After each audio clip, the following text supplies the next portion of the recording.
Hi, I'm Ayse Hogan from the Chakra House of Healing. I'm a behavioral modification coach and a spiritual coach here, and I work with hypnosis and some energy work and enhanced energy communication and counseling and just a slew of other stuff to help people get past their struggles in their lives. And one of those struggles that I hear about a lot is when people come in and say, I'm a failure, or I have failed my marriage, or I have failed, I've been through 2 marriages, I feel like a failure.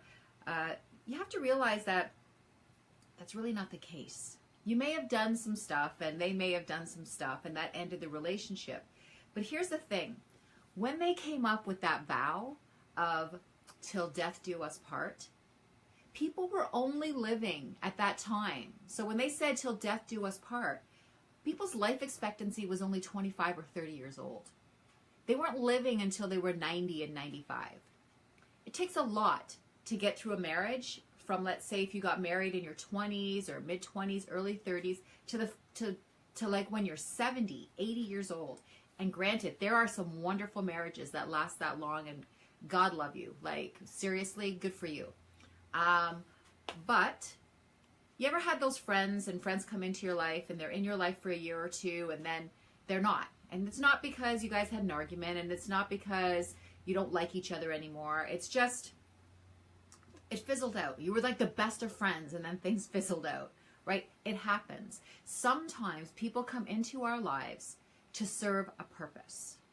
They're only there for a purpose. Maybe that purpose was to have a family. Maybe that purpose was for you to help each other through schooling. Maybe that purpose was you learned something from each other. You grew. I mean, when you spend a long time with someone, sometimes you grow apart. You know, your interests change. What you want changes. I mean, think about when you were 16. I mean, were you really interested in the same type of people that you're interested in now? Right? So, you know, if you don't grow together, which it doesn't mean anyone's failed anyone. If you don't grow together, and if you're growing apart and you still can't find any common ground, then quite possibly that the marriage is just over, just like that friendship. And when we try to hold on to something longer than we should hold on to it, I mean, what happens then? Someone feels obligated, someone feels forced, someone's building resentment. And at that point, it just gets worse and worse. And then their hate starts to build and sarcasm and all these other things that the ugly sides of us come out. So I'm not saying end your marriage. Not saying don't work on your marriage. I'm saying that sometimes you have to accept that it has come to an end. And instead of being upset about it, understand that, you know what did I learn from this marriage? What did it bring to me? Right? I know that that's hard to get when you're in the throes of emotion, but really, what did it bring to me? What did I learn from it? What did I offer him or her, and what did they offer me? Right? Did we just outgrow each other? And another part of the relationship that a lot of people don't get is that women are notorious for this. I'm sorry, women. Like, seriously, you get into a relationship and all of a sudden, all those things that you loved about yourself, all those, and that independence, maybe you were studying for something, maybe you wanted to be something in your life, you drop it. You drop it completely and you become a little man bot, like the guy that you're with. And you just start to like mold into whatever he wants you to be to make him happy. Because you think that that's going to make you happy. When you forget that happiness needs to come from inside of you. That means putting yourself first. It doesn't mean that you love anybody less. It just means that you have to be first.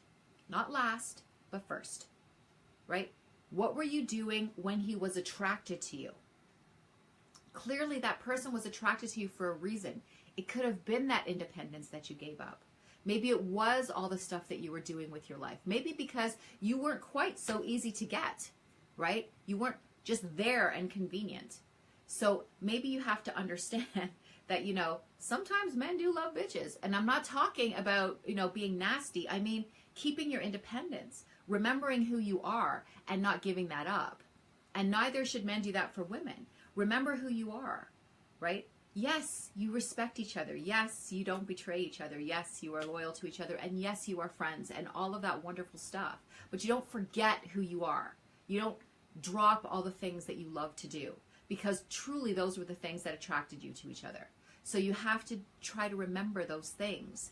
When all of a sudden you give up all of that stuff, you're not that person anymore.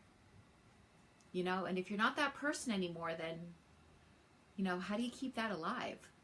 Right? Because you're looking to each other to make each other happy, to find happiness, you know, for that person to make you happy and that person to make you happy. Here's the trick with that. If you look for someone else to make you happy, if you look for someone else to give you love, they can take it away anytime. They can give you a little bit today. They can give you a lot today. Or you know what? They can say, I don't want to give you any today. Right?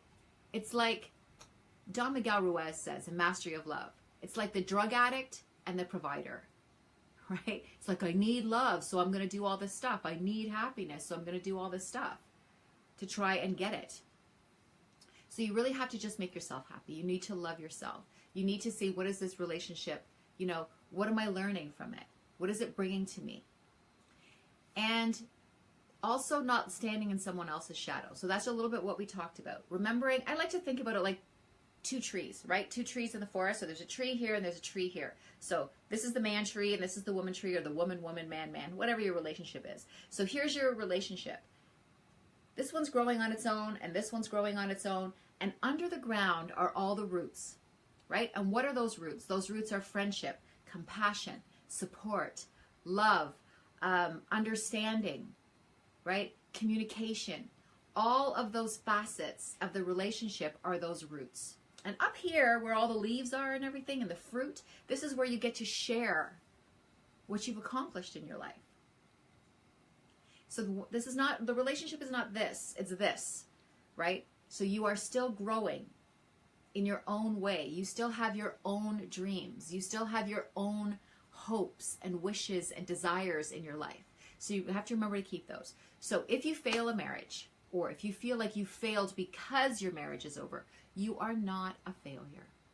Okay? That marriage has just run its course, and that's just the way it is. You know, like I said, you may not understand that right in the throes of all the emotion and the fighting and whatever else might be happening, but if you just stand back for a second and think, I always say you gotta stand back and think, you know, is it just done? I always like the fact that diamonds represent, you know, when we get engaged, we get a diamond. And it's kind of neat because when you think about it, a diamond has a lot of different sides and a lot of different facets. So really that's what a relationship is, right? It's all those different sides, all those different facets. It's more than just loving somebody, right? There has to be trust. There has to be loyalty. There has to be friendship. There has to be support. There has to be all these different wonderful, amazing things that are happening within the marriage to make it a marriage, to make it a relationship, because you're dreaming a dream together, right? This is your dream together, but in that dream, there's still two dreamers, right? So even in the dream that you're building together, there are still dreamers. There's still two of you with your own dreams, and you're allowed to still have those dreams. So don't feel bad if you've been through a marriage or two. I've been through two. So don't feel bad if you've been through a marriage or two. Think back, what did that marriage teach you? What did you learn from it? What did it bring to the table? What did you gain from that marriage? And then move on. Remember, when we said death till death do you part, when those vows came out, people were only living until they were 25 and 30 years old. So keeping that in mind, don't beat the crap out of yourself, because you may not last 50 years in a marriage. And hopefully you do. I would love to see that for you. But it may not be. And if it's not, don't kill yourself over it. Don't beat yourself up over it. It served its purpose. It's run its course. Things are different now than they were once upon a time.